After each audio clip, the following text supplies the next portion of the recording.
bawat sulok ng ating bayan, may isang tinig na pinakinggan. Mula sa timog, siya ay nanggaling, may tapang at prinsipyo, may pusong magiting. Hindi takot sa banta ng dilim, ipinaglaban ang bayan sa bawat panimdim. Sa simpleng forma at diretsong salita, inialay ang buhay sa masang umaasa.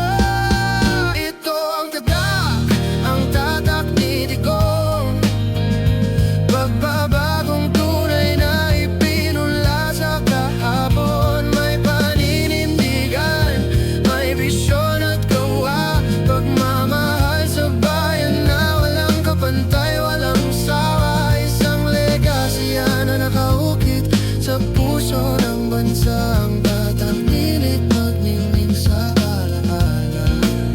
Mga kalsada at